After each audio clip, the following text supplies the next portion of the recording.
그래서 토론을 맡아주실 두 분 교수님을 먼저 소개해드리고 토론을 시작하도록 하겠습니다. 먼저 카톨릭 대학교의 최병인 교수님 나오셨습니다. 호서대학교의 조성윤 교수님이십니다. 예, 그럼 먼저 첫 번째 발표하셨던 서희정 교수님의 발표에 대해서 최병인 교수님께서 토론을 해주시도록 하겠습니다. 감사합니다. 전반적으로 서 교수님 말씀하신 것에 대해서 다 공감을 하면서 좀 부원해서 말씀을 드리는 쪽으로 말씀을 드리겠습니다. 첫 번째 말씀을 드릴 내용이 위험의 최소화에 관한 부분입니다. 우리 생명윤리법에는 연구 대상자의 안전은 충분히 고려해야 되고 위험은 최소화되어야 된다라고 정의를 하고 있는데 이 부분이 지금 과거형으로 지금 명시가 되고 있는 부분이 있습니다. 이 위험의 최소화는 지속적으로 최소화하여야 한다라고 해서 연구는 IRB 접수 시점에 최초 심의에서 이 정도면 됐어 하고 수행할 만해 하고 끝나는 일이 아니라 이게 연구가 지속되는 시점 내내 끝날 때까지 어떻게 위험이 계속해서 최소화될 수 있는지에 대한 연구자와 기관의 노력이 좀 필요하다라는 부분이 있습니다. 이 부분은 미국의 예를 들면 미국은 1년, 우리 약사법도 그러합니다만은 미국의 예는 1년 이내에 지속 심사를 반드시 하도록 하는 내용이 포함되어 있는 반면에 우리 법에는 수행지은 연구의 과정과 결과에 대한 조사 감독이라는 모호한 인스펙션과 같은 의미로 지금 제시를 하고 있는 부분이어서 이것은 계속되어야 되는 부분이다라는 말씀을 드리고, 두 번째로는 그 위험의 평가에 관한 부분들입니다. 근데 이 부분은 앞서 발표하신 두 분의 생각과 일부 같고 일부 다른 부분이 있습니다. 사회행동과학 연구는 위험이 상대적으로 적다. 병원에서 하는 연구는 침습적 연구가 많아서 위험하다라고 하는 부분에 대해서는 저는 좀 반대 생각을 갖고 있습니다. 하나는 병원에서 이루어지는 대부분의 연구는 대응 가능한 위험인 반면에, 즉 그게 약이 되든 침습적인 것 되든 간에 그 위험을 매니지먼트 할 수 있는, 대응할 수 있는 기술과 능력이 갖춰진 것에서 이루어지는 반면에 사회행동과학의 연구는 대부분은 위험은 적다라고 하는 것은 연구자의 자의적인 혹은 학계의 판단일 개연성이 매우 높다라는 부분입니다. 대표적인 예로 들 수 있는 것이 세월호 희생자에 대한 피해자에 대한 정신적 상담 연구, 이런 류의 연구들이 전국의 심리학과 교육학과 성심과 병원에서 가서 동일한 살아남은 몇 명의 학생들에게 물어대기 시작하는 것이 얼마나 트라우마를 줄 것인가에 대한 생각은 내 기준에서는 그냥 질문 하나 던지는 것이지만 받는 사람에게는 지속적인 트라우마가 발생한다는 것을 보면 사회행동과학 연구에서는 병원의 임상연구와는 달리 회복 불가능한 위험, 흔히 말하는 irreversible 리스크가 발생하는 것이 있다라는 것을 좀 참조했으면 좋겠다라는 생각을 갖고 있습니다. 그 다음이 동의에 관한 부분입니다. 동의는 특히 사회행동과학 연구에서는, 심지어는 한국에는 지금 얘기를 하고 있지는 않습니다만은 기술적으로 사후 동의에 관한 문제도 이제 논할 시점이 되었다고 보여집니다. 특히 심리학과를 중심으로 한 디셉션 연구일 경우에는 사전에 충분한 설명이라는 이유만으로 연구의 설계를 다 오픈해버리는 것은 연구를 하지 말라는 얘기와 같기 때문에 이 문제를 어떻게 할 것이냐라는 문제에 대한 것을 자세히 한번 논할 시점은 되었다라고 생각이 들고, 또 하나 동의서의 문서화가 지금 우리 법에서는 동의서라는 종이서자를 쓰고 있는 부분이 그 제도를 따온 원어에서는 다큐멘테이션이라는 문서화라는 문제로 달리되고 있습니다. 즉 디지털 폼도 동의서의 다큐멘테이션에 포맷됨에도 불구하고 우리 법상으로는 반드시 종이로 된 문서화를 요구하고 있는 사항이 또 있습니다. 이런 것들에 대한 좀 더 세밀화된 계획이 필요하다는 생각이 들고, 특히 동의와 관련해서는 사회행동과학 쪽에서의 연구에서는 우리 법에서는 불가능한 것이 소아 및 취약한 환경의 피험자 연구 대상자일 경우는 동의 면제가 불가능하도록 되어 있지만 실제로 상당 부분의 연구는 동의 면제하여도 수용 가능한 연구들이 있지 않나라는 생각을 갖습니다.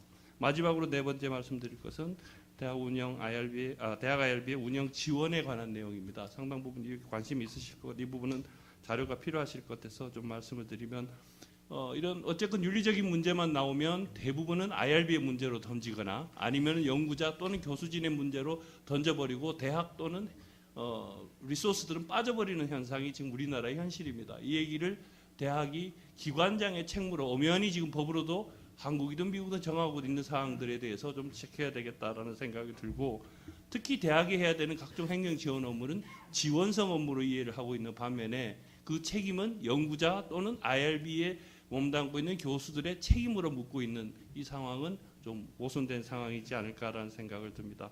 그런 차원에서 혹시 가져가셔서 학교에 돌아가시면 내년부터 올해까지는 시범 사업을 하고 있지만 2016년부터는 지금 전국 IRB가 인증평가 대상이 돼서 아마 내년부터 평가되는 대상이 될 거로 알고 있습니다. 그 항목 중에 하나가 대학이 얼마나 잘 지원하고 있느냐는 항목이 그 안에 있습니다. 레퍼런스가 필요하실 것 같아서 뭐 미국의 예라고 하지만 반주려도 2012년에 에이아베스 조사한 자료를 제가 말씀드리면 제일 작은 기구, 그러니까 작은 대학이 대학 기준입니다. 전부 다. 연간 프로토콜이 100에서 500건인 경우에 고용하고 있는 인원수가 3.8명이고 연간 지원하고 있는 운영 예산이 약 2억 5천 정도가 되고, 아까 서울대 말씀하신 기준으로 본다면은 7.3명이 IRB 직원으로 지원이 되고 있고, 대학 평균입니다.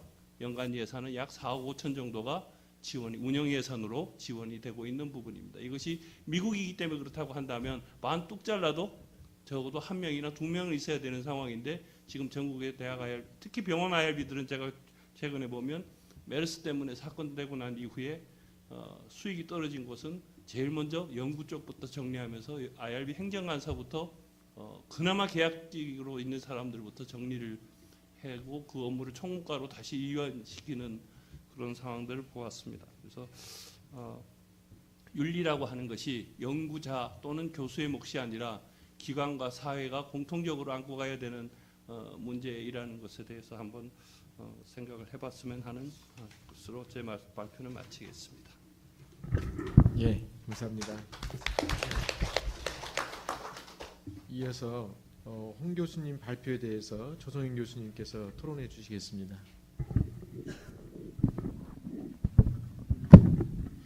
네, 늦게까지 앉아 계시느라고 정말 힘드실 것 같습니다. 근데 아까 제가 잠깐 여기 플로어에 앉아서 오늘의 토론자를 이렇게 보니까 재미있는 현상이 있더라고요. 첫 번째 발표는 100% 토론자가 여자였어요. 두 번째 발표전 될 때는 100% 토론자가 남자였어요. 세 번째 발표는요, 섞어찌개죠. 최병인 교수님과 제가 이렇게 어쩜 이렇게 잘 이렇게 컨비네이션을 잘하셨는지 정말 앉아갖고 대단하다, 이런 컨비네이션은 없겠다 이런 생각을 했습니다. 하여튼 제가 IRB, 저도 이제 호서대학교 IRB 위원장을 맡고 있는데요. 아까 홍 교수님 말씀하신 거에 100% 동감을 합니다. 왜냐하면 지금 현재 대학의 IRB가 특히 SBR이 그 생명윤리법이 2012년도에 개정이 되면서 2013년도에 사실 물어보지 않고 개정해놓고 물어보지 않고 시행을 했어요. 그러니까 대학에다 어느 누구한테도 최소한 어느 정도 시뮬레이션을 좀 해보고 대학에서 SBR을 하면 어떤 문제가 있을지, 버짓은 어떻게 될지, 그 다음에 IRB 간사 교육은 어떻게 해야 되는지.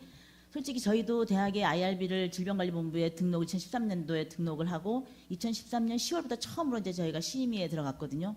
근데 간사를 처음에 구하지 못해서 굉장히 애먹었어요. 왜냐하면 저도 잘 모르고, 저도 이제 IRB 교육을 계속 받아왔지만 그 교육받은 것만 가지고 단시 뭐 몇 개월 교육받았다고 해서 IRB의 뭐 전문가가 되는 것도 아니고, 그래서 굉장히 애먹었는데 다행히도 이제 제가 럭키해서 IRB로 석사 논문을 쓰고 있는 사람을 간사로 우연히 고용을 하게 되는 바람에 한 2년간 정말 편했죠.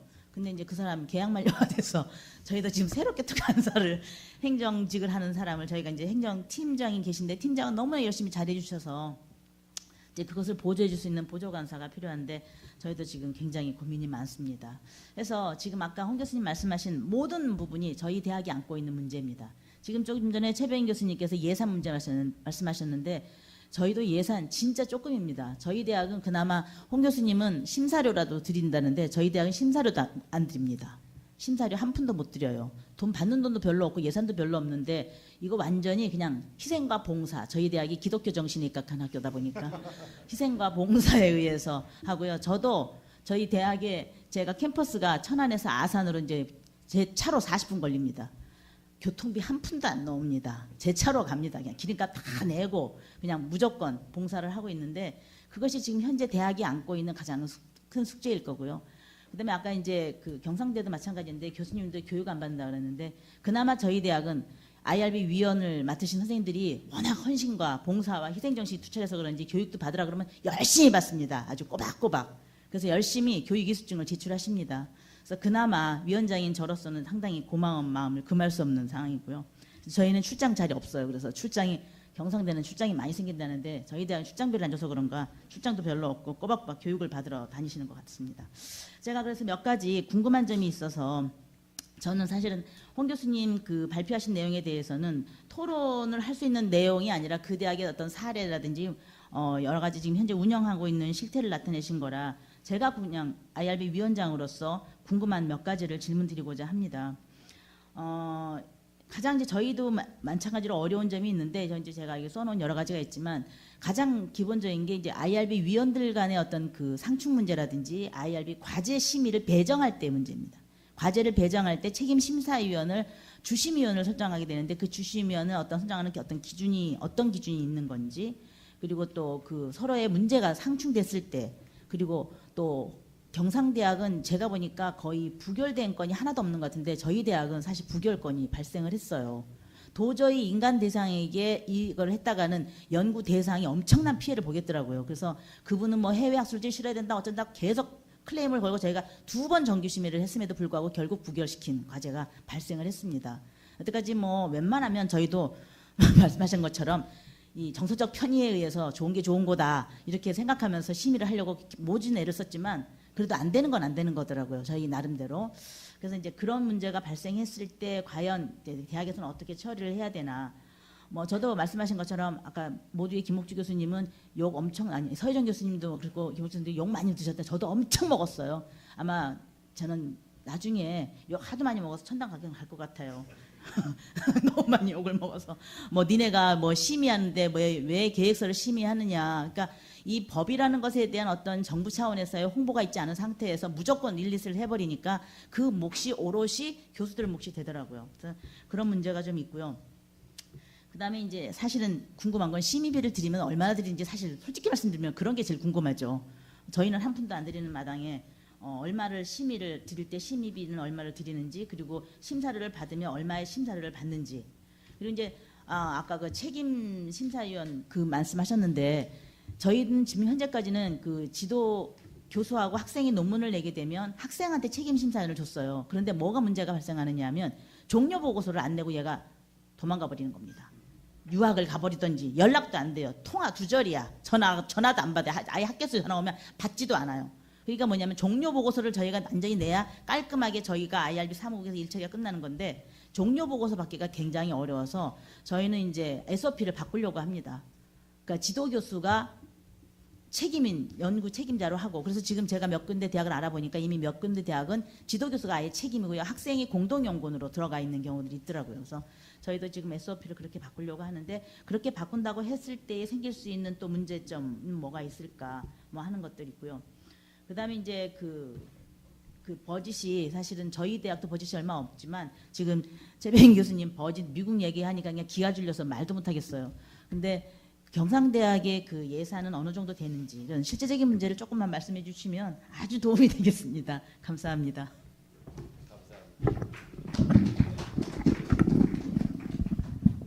예, 그 각 대학 IRB 운영과 관련한 실제 그 경험 사례가 나오다 보니까 아주 실질적으로 다들 궁금해하신 것 같습니다.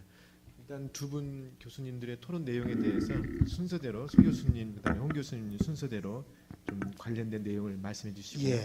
다음에 플로어에 의견 듣도록 하겠습니다. 예, 아마 위험의 최소화 문제는 당연히 서류 심사 이후에도 계속 진행돼야 됩니다.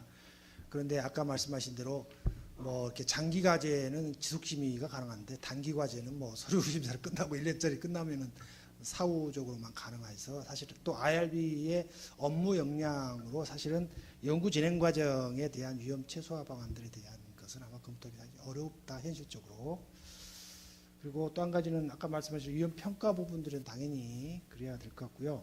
사후 동의에 대해서는 저희는 사전 동의와 사후 동의를 같이 연계합니다. 그래서 사전에 분명히 디셉티브 스타디, 속임수 연구에는 사전에 연구 내용에 대해서 어느 정도 숨기는 걸 허용하고, 당연히 이런 경우에는 저희가 반드시 그러니까 그 속임 연구를 하는 것이 정당할 때 저희들이 프로토콜 상으로 저희들이 충분히 연구 목적과 내용을 다 알려주면 연구의 응답자한테 미치는 충분한 중립 객관적인 어떤 의견을 받을 수 없는 그런 경우에 한해서만 사전 동의 사전에서 그런 어떤 연구 목적을 숨기고 동의를 받도록 하고요. 반드시 동의받고 난 다음에 실제 목적이 뭐다라고 하는 걸 밝혀서 재동의를 저희들이 반드시 받도록 했습니다. 그리고 이 부분은 이제 아까 말씀하신 대로 사실은 법률적으로 봤을 때도 저희가 어쨌든 원칙을 좀 지켜가면서 사전 동의 받는 것이 필요하기 때문에 그렇고요. 동의 면제 부분 사실 중요합니다. 근데 법적으로 그렇게 할 수 없는 부분도 좀 있으니까 저희들이 현장에서 SBR 쪽에서는 상당히 저희들이 동의 부분에 대해서 뭐 구두 동의라든가 이렇게 녹음해가지고 갖도록 저희들이 하고 있고요. 저희가 지금 말씀하신 대로 저희도 연구 인력의 문제가 있습니다. 저희가 박사 한 분이 행정간사로 있지만 그분이 IRB만 담당하는 게 아니고 사실은 연구 진실성도 담당하기 때문에 업무가 좀 과다하고 그분한테 책임을 다 전가하는 측면이 있고요. 나머지 이제 또 뭐랄까 직원 둘이 있는데 비정규직 이렇게 되다 보니까 늘이 이제 바뀔 때마다 또 서포트하는데 문제가 되고 그리고 또 사실은 그 부분들이 또 저희들은 문제가 있는데요. 그 부분은 뭐냐면 우리는 이제 연구윤리 팀이라는 것이 따로 존재하고요. 그 안에서 이제 저희들이 동물 실험과 그다음에 이제 연구 진실성과 그다음에 이제 생명윤리위원회를 같이 하게 되는데 연구윤리 팀장이다 보니까 팀장으로서 다른 이제 옆에 관료 조직과 같이 이렇게 커뮤니케이션이 돼야 되는데 그러니까 늘 이제 연구처장은 팀장이 좀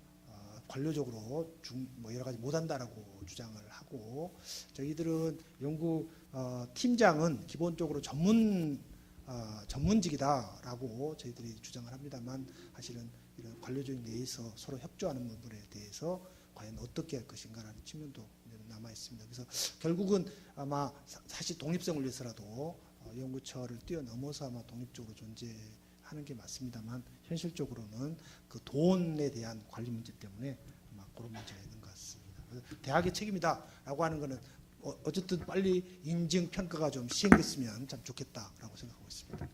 예, 감사합니다. 홍 교수님 부탁드립니다. 네, 우리 조 교수님께서 상당한 그 비밀을 노출하라고 자꾸. 네, 저희가 과제 배분에 관한 문제가 나왔습니다. 근데 아까도 말씀드린 것처럼 저희가 상당한 부분이 간호 계열에서 나오고 있는데 간호 계열에서 IRB 멤버로 2분이 계십니다. 그러니까 간호 계열은 어떻게 보면 상피제에 걸려 있습니다. 그래서 웬만하면 저희가 상피제하고를 운영을 그분을 안 질문 안 하셨나요? 그거는? 네. 어쨌든 그래서 다른 분들이 저를 포함한 다른 분들이 전부 다 논의를 하고 있고요. 그러면 위원들한테 어떻게 그걸 배정을 하느냐? 위원들한테 저희는 그 공정 배분을 원칙에 하고 있습니다. n분의 1로다가 다 공평하게 돌아가도록 그러다 보니 순차적으로 이제 배정을 하게 됩니다. 그러니까 공정 배분 대 순차적 배분인데 이것은 두 가지 목적이 있습니다. 하나는 부하를 똑같이 걸리게 하지 않은 측면이고 두 번째는 심사비도 공평하게 드려야 되기 때문입니다. 누구는 많이 받고 누구는 적게 받을 수 없으니까. 그러면 어쩔 수 없이 간호 계열의 그 연구 계획서가 또 간호 계열에 걸릴 수밖에 없는 경우도 가끔 나옵니다. 피하긴 하는데 순번을 바꿔서 돌리긴 하지만 그래도 나올 경우 그 미묘한 갈등차가 있습니다. 그 조직 내에도. 그래서 그것을 활용합니다. 그러니까 기본 간호가 있고 이제 성인 간호가 정신 간호가 있다 그러면 그거를 전공을 갖다 엇나가게 해주면 상당히 날카로운 그 지적이 들어옵니다. 그래서 몇 번을 시행해 보니까 알겠더라고요. 그래서 그걸 이용해 가지고 그 간호 계열에 나오는 것들을 해소하고 있습니다. 두 번째로 말씀하신 것에 이제 우리 예산이 얼마냐? 2천만 원은 안 됩니다. 그런데 이제 이것은 그냥 학교에서 배정하는 것이고 또 하나는 저희가 심의비를 받습니다. 박사는 10만 원, 석사는 5만 원, 그리고 교수 연구비 수주 액수에 따라서 또 차등을 하고요. 연구 지원을 하기 위한 것은 연구비 신청을 하기 위해서는 무료로 서비스해드리고 있습니다. 그렇게 해서 이제 그 받고요. 그 다음에 그러면 얼마씩 받느냐? 한 편당 3만 원씩 드리고 있습니다. 심의할 때마다. 그래서 열심히 하라고 하는데 그래도 매너리즘에 빠진 선생님이 계시기 때문에 그땐 도리가 없습니다. 제 카리스마로 이런 부분은 이런 식으로 누가 했던데 당신도 그런 부분은 조금 그 시각 교정을 해보면 어떠냐. 나도 그렇게 동의한다. 이렇게 얘기해보면 그 다음엔 잘 나옵니다. 그래서 우리 조 교수님이 하늘나라에 가실 수 있는 것처럼 저도 천당 갈 준비를 착실히 하고 있습니다. 예, 감사합니다. 아마 여기 또 계신 여러 선생님들께서도 대학 IRB 운영과 관련해서 관여돼 있거나 아니면 또 IRB 심의를 받기 위해서 계획서 작성에 관심이 많으실 줄 압니다. 여기 오늘 저기 발표하고 토론자로 모시는 분들이 다 우리나라의 대학 IRB, 병원 IRB의 또 최고의 권위자들이고 또 앞에 또 우리 김옥주 교수님도 계시기 때문에 어떤 질문이 오더라도 아마 다 소화될 것 같습니다. 자, IRB 운영과 관련해서 질문 또는 코멘트 하실 분 있으면 말씀해 주십시오. 저 대전대학교에서 IRB 행정강사 맡고 있는 박한나라고 합니다. 저희는 한방병원이 있어서 한방병원에서 IRB를 하다가 대학교도 이제 해야 된다 해서 3년 전부터 시행이 됐는데요. 2년 전에는 그냥 다른 학교처럼 이렇게 뭐가 뭔지도 모르고 시작하다가 올해부터 이제 제가 맡게 되면서 이제 좀 구체적으로 하라고 위원장님께서 하셔가지고 부랴부랴 교육 다루고 다니고 있는데요. 저희가 어려운 부분이 지금 교수님들 중에 통계학과 교수님 위원분이 한 분 계세요. 근데 아무래도 이제 석사 박사 논문 올라오다 보면은 통계적으로 안 맞는 부분이 되게 많거든요. 통계 프로그램 분명히 썼는데 이거 검증력 이런 거를 숫자를 바꾸셔가지고 내가 현실적으로 16명밖에 못하니까 그거를 숫자를 바꾸셔서 16명이라고 똑같이 일치만 시키거나 아니면은 뭐 지파워를 돌려서 나왔는데 300명이 나왔는데 제가 할 수 있는 인원 20명밖에 없습니다. 20명만 하겠습니다. 이렇게 하니까 통계학교 교수님께서 심사하실 때 이거는 심사하라는 거냐 말하는 거냐 이렇게 하시는 경우가 되게 많거든요. 이럴 때는 어떻게 조언을 해주시는지 궁금합니다. 죄송합니다. 그런데 제가 보기에는 만약에 과학적으로 300명이 필요한데 만약에 15, 20명밖에 안 한다. 그러면은 그거는 과학적으로 의미가 없는 거죠.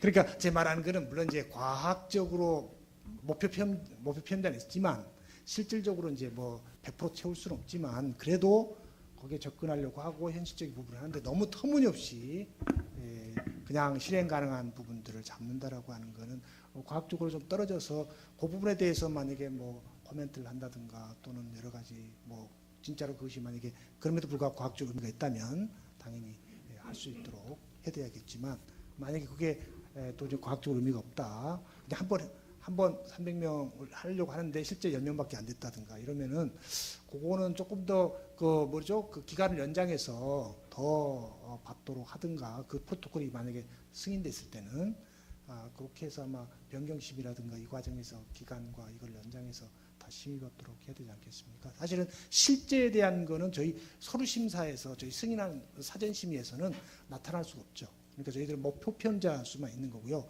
실질적으로 이제 과정에서 그 기간 동안에 뭐 300명인데 원래 10명밖에 못했다. 그러면 기간을 연장해서 다시 더 많이 받을 수 있도록 허용해 주는 겁니다. 하나만 더 해도 될까요? 네. 알려주세요. 최 교수님께서 좀 부원을 해드리겠습니다. 말씀하신 대로 과학적 유의성을 증명하기 위한 통계는 전제되어야 할 부분이고요. 서 교수님 말씀하신 대로입니다. 결론이 아무 의미가 없는 것 같으면 그 아무 의미 없는 곳에 아무리 적은 수의 N수라 하더라도 참여하는 것은 말이 안 맞겠죠. 근데 제가 부원 설명드리고 싶다는 이유는 어떤 이유에서든 우리나라의 IRB는 병원이 먼저 시작을 했고 병원의 IRB가 대학 IRB에 벤치마킹이 되어서 가는 것 중에 하나가 최근 5년 안에 바뀌어진 그러니까 초창기에는 없었던 것이 바로 IRB 위원 중에 통계위원이 들어가기 시작한 부분입니다. 저희 학교가 대표적인 경우고요. 그 경우에 그러니까 통계적 유의치가 의미가 있다라고 보았을 때는 거기에서 그쳤으면 하는 거는 제가 생각입니다. 무슨 얘기냐면 통계를 얘기했을 적에는 피험자의 미니멈 횟수를 찾기 위한 것이 IRB의 목적인데 마치 통계위원님이 통계에 자기의 학문적 견해와 맞지 않는 것을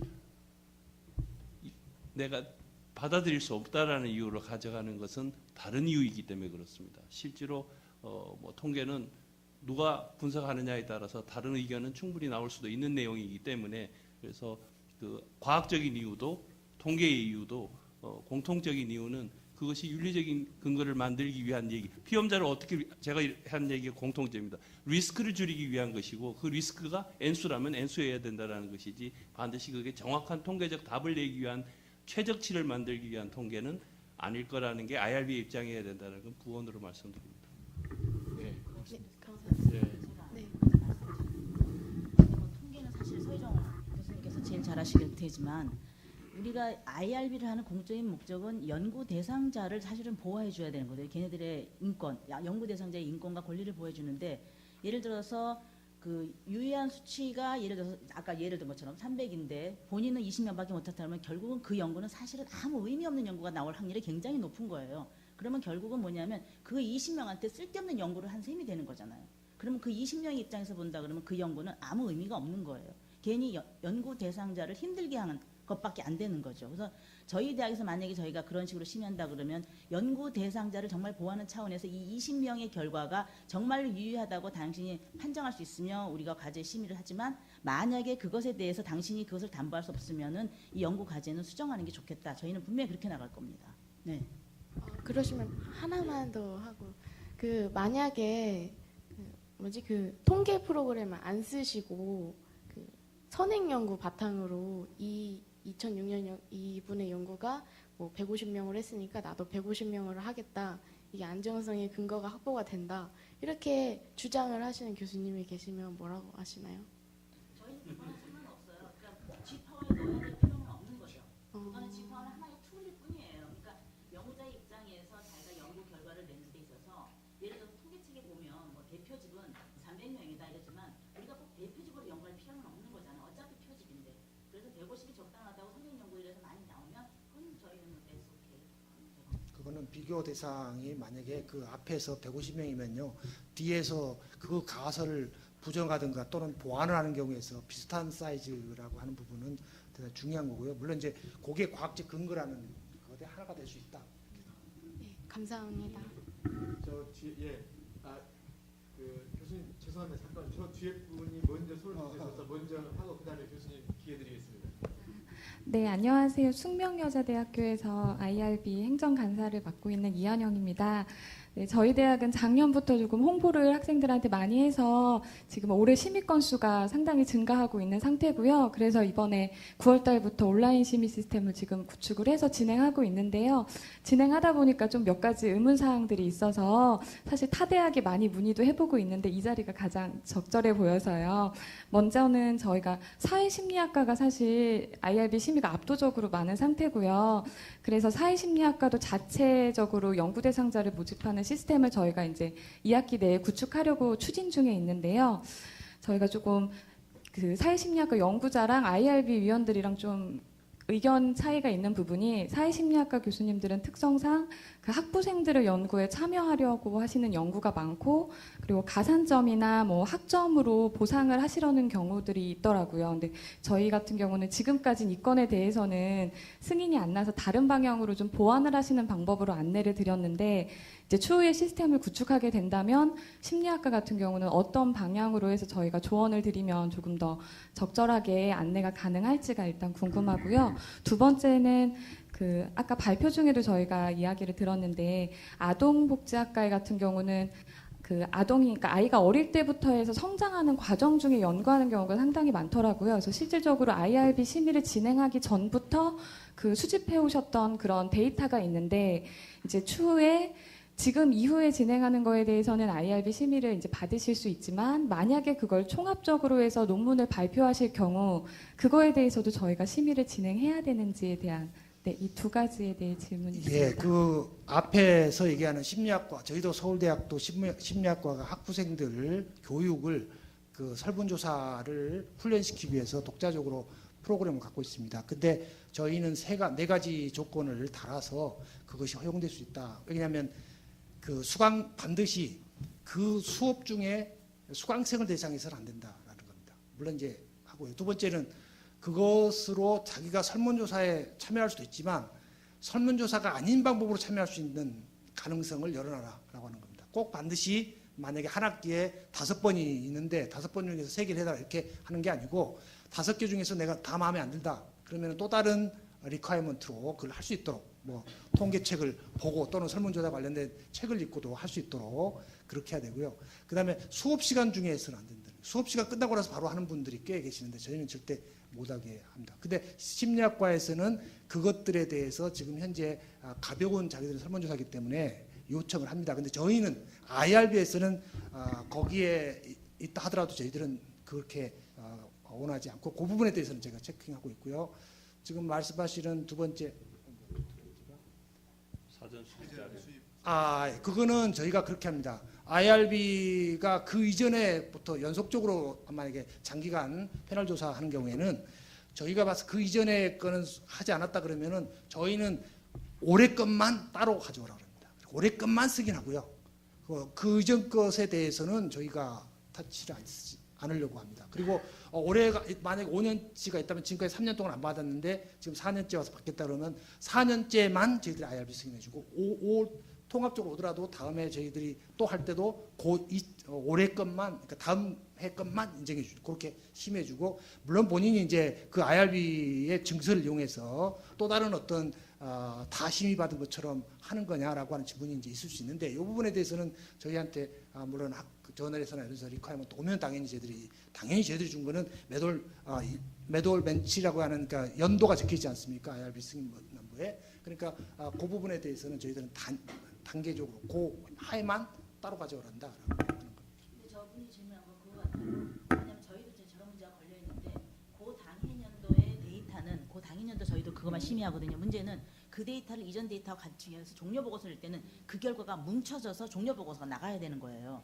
이제 그럴 경우에 어떻게 하느냐가 아니 종료 보고서는 또 다릅니다. 그러니까 우리가 승인해 준 것은 IRB 승인 남바가 필요하지 않겠습니까? 그분이 그러니까 저희가 종료 보고서 나왔다 해도 그것은 우리가 승인해 준 것은 올해만 리퀘어먼트 했기 때문에 그 남바에 올해 남바에다가 올해 2015년 그다음에 남바가 몇 번 나옵니다. 0015 이렇게 그러면 당연히 그거는 몇 월 며칠부터 우리가 나와 있고요. 여러분이 외국의 그 저널에 그 IRB 승인에 나올 때 남바가 나오고요. 언제부터 승인이 나오니까 제가 보기에는 그 부분 물론 국내적으로는 사실은 IRB를 요구하는 잡지가 많지 않습니다. 아마 연구재단에서 잡지 평가할 때 전혀 반영을 안 하고 있기 때문에 사실은 제가 보기엔 그래서 교과부하고 보건복지부하고 이 사이에 끼어가지고 사실은 이거 지금 난장판이 되고 있습니다. 사실은 법이 있음에도 불구하고.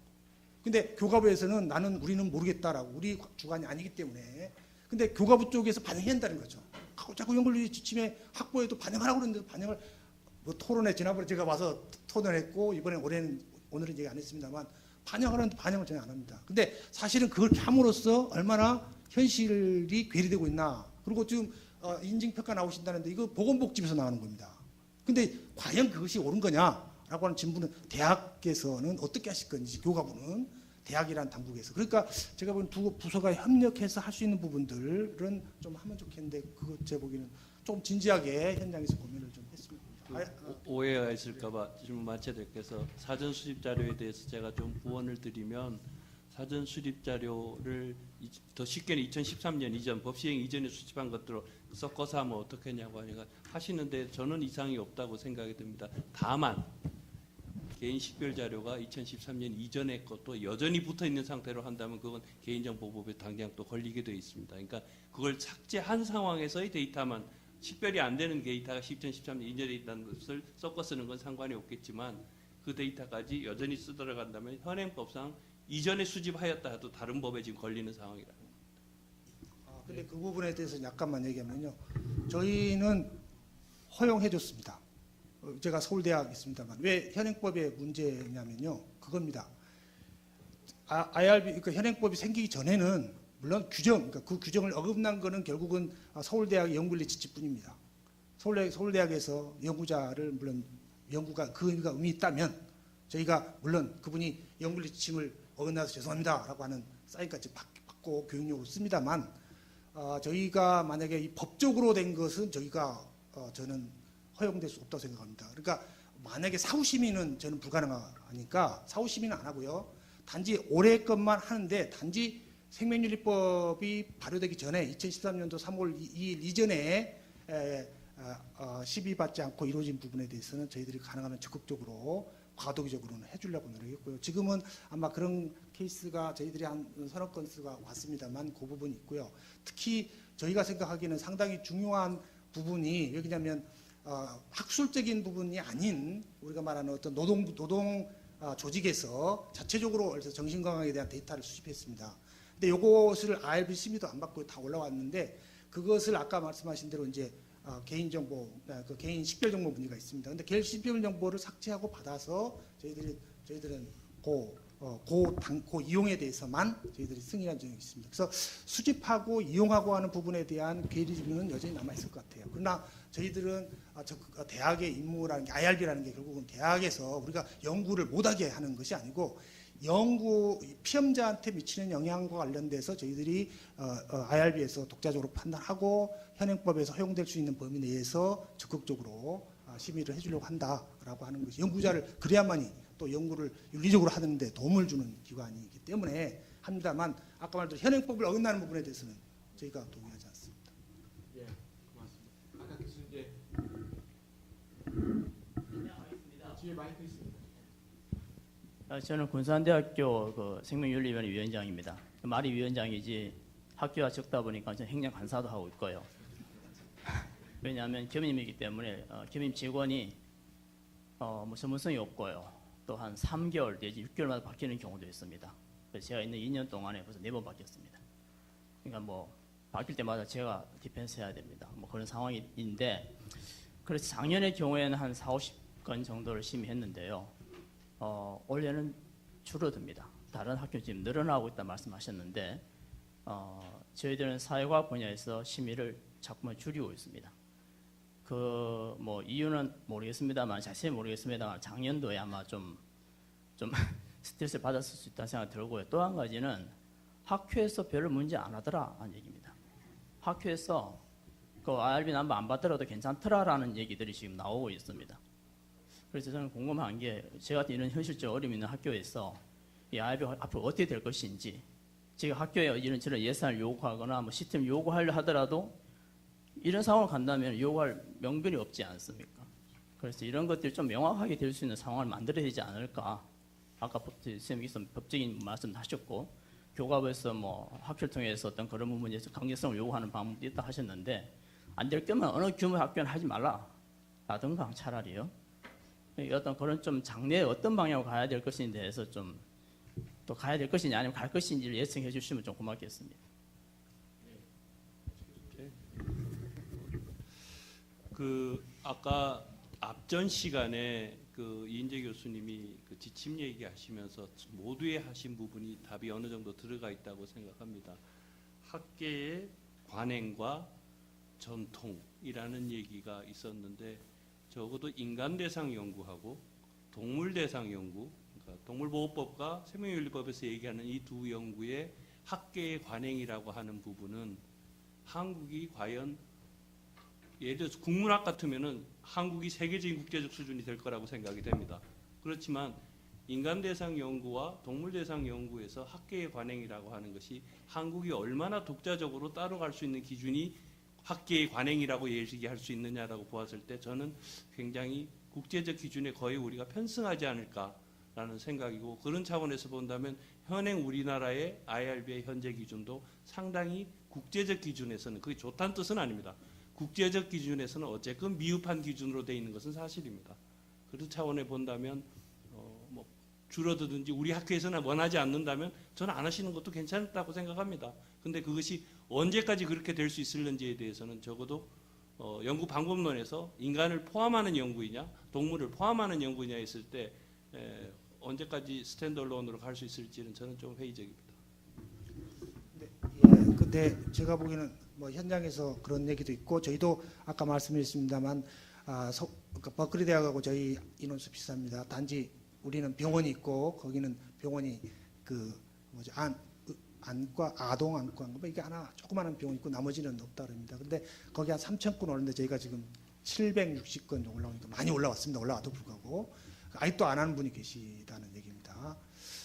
저는 뭐 개인이 그런 선택하는 거는 괜찮다고 생각합니다. 그런데 저희가 어떤 걸 확인했냐면요. 어떤 교수가 대학원 학생이 내려고 그러니까 뭐 될 필요 없어 그거 뭐하러 내나 이렇게 된 거예요. 그래서 제가 물론 뭐 개인이 그렇게 할 수 있는 거 지도교수가 학생의 미래를 그렇게 잡을 수 있다고 생각합니다. 근데 문제가 된 거는 뭐냐면 그분이 이제 그렇게 해가지고 박사학위 논문 써가지고 이제 어떤 교수 충원에 다큐멘터리를 냈습니다. 근데 여러분이 잘 아시겠지만 다큐멘터리를 내면은요 항상 교수 충원에서 옆에서 연구윤리 문제로 제기한 사람들은 다 아는 사람들입니다. 그래서 경쟁자가 내는 거예요. 그럼 여러분이 한번 냈는데 옆에서 이 사람 IRB 심의도 안 받다라고 하면은 당연히 언더테이블 하게 되잖아요. 현행법을 어긋난 건데 현행법에 분명히 연구자 처벌이 없습니다. 생명유지 안전에 보면 단지 기관 책임만 있어요. 기관에서 만약에 기관이 얼마만큼 한 사람 안 하는 것을 기관이 얼마나 책임지냐라고 하는 질문은 사실은 상당히 IRB를 통해서 간접적으로만 있지 직접적인 건 없습니다. 단지 대학에서는 연구에 대한 개인에 대해서 안 하는 연구에 대해서 아마 이거는 그만큼 IRB가 부실해진다는 상징이기 때문에 아마 강요는 저희들도 선언적으로 연구윤리위원회 연구윤리 지침에 받아야 된다라고 규정되어 있습니다. 처벌은 없습니다. 그런데 제가 보기에는 아까 말대로 그런 의미에서 경쟁 상황에서 상당 부분 좀 악용된다고 해야 되나요? 좀 어떤 선용된다고 말할지 뭐랄지 모르겠습니다만 어쨌든 그럴 가능성도 많고 그래서 제가 생각하기에는 또 지금 이렇게 만약에 굉장히 이렇게 계속 어떤 생명유지 안전의 법률이 아마 그러니까 뭐랄까요 무의미화되면 그러면 결국은 처벌 조항도 늘어날 수 있겠죠. 근데 지금 현재는 아예 그게 없습니다. 그래서 여러 가지 면에서 제가 보는 이것들이 윤리적으로 필요하다 그러면 사실은 이 부분에서 가장 문제점은 사실은 학회에서 그 IRB 심의를 받지 않는 것은 인간상 연구를 할 경우에 받아주지 않아야 되는 겁니다. 또는 IRB 승인서를 반드시 첨부해야 되는 겁니다. 근데 왜 이게 됐느냐라고 하는 질문 아까 제가 계속 교갑 쪽에서 왜 연구윤리는 연구 진성이라고만 규정하는지 이 얘기는 결과적으로 연구윤리라고 하는 것의 주도권에 있어서 연구 진성은 교과부지만 저 인간상 연구나 동물 연구 저거는 우리 거 아니다라고 하는 지금 전제를 깔려 있는 듯한 그런 얘기입니다. 반영하라고 몇 번을 하고 얘기를 해도 듣지 않습니다. 그리고 제가 몇 번 교과부 쪽 가서도 얘기를 하고 그랬는데 근데 어쨌든 그 과정에서 지금 식물화되어 있는 겁니다. 연구재단에도 당연히 인간상 연구는 사전 심의를 해야 되고요. 연구비를 상정할 때 적어도 IRB 승인서를 첨부하든가 아니면 사후적으로 첨부하도록 의무화시켜야 됩니다. 근데 해프닝이 있고 다음에 연구재단의 입장이 뭔지라는 건 잘 모르겠습니다. 이제. 그러니까 제가 보기엔 이 과정에서 어쨌든 과정에서 여러 가지 문제가 있어서 그런 거고 이것이 언제까지 계속 갈 것이냐라고 하는 것은 아마 우리 긍정적으로 평가한다면 장기적으로 아마 많은 사회과학자들 또는 인간상을 연구하는 많은 사람들이 IRB 심의를 하러 가는 것이 법적으로 제재뿐만 아니라 윤리적으로도 타당하기 때문에 정착하지 않을까 과도기의 문제는 있을 거다라고 생각합니다.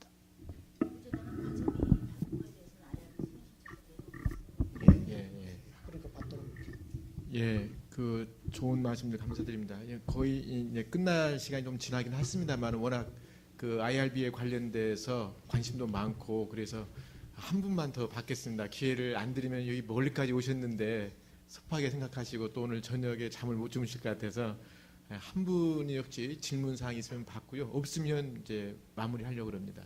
예.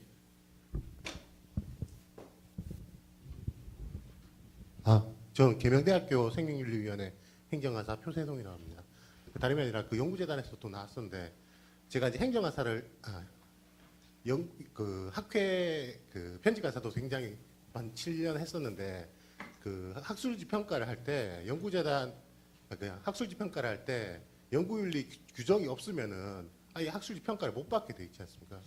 그런데 이제 생명윤리 같은 경우에는 이게 규정이 있거나 해도 이제 평가에 아무 영향이 없으니까 제가 한번 학회들을 전화해가지고 대표적인 학회들만 뭐 물어봤었는데 뭐 의과 계열하고 심리학과는 올해 이제 확정해가지고 하기로 하고 그다음 체대 관련 학과 말고는 아무데도 하는 데가 없습니다. 그러니까 저희도 이제 학교에 이제 실적이 있어야지 이렇게 많이 하는데 뭐 지원을 해달라거나 인력을 보강해달라거나 이렇게 얘기가 되는데 교수님들도 이게 굳이 안 해도 되는데 왜 하냐고. 그러니까 저희도 대학원생이 문의가 많이 오거든요. 그러면은 지도 교수님한테 여쭤보라고.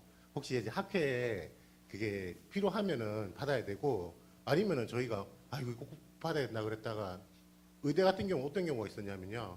그 대학원 홈페이지에는 모든 연구자를 받아야 된다고 해놨지만 그 규정이 있지 않습니까? 석박사 과정은 예외라고 그걸 그대로 대학원에 올려놨거든요.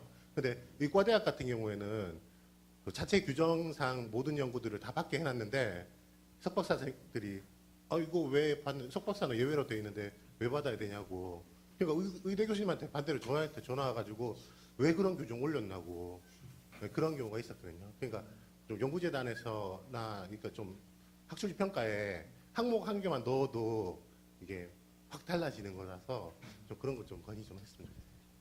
예, 예. 여기 이민호 박사님 연구재단을 대표해서 계시는데 좀 많이 들으셔야 할 것 같습니다.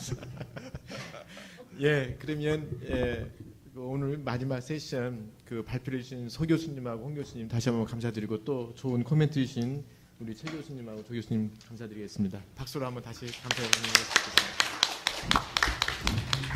예, 그 금년도 한국학술단체 총연합회에서 주관한 연구윤리 포럼이 이제 대단원의 막을 내리고자 합니다.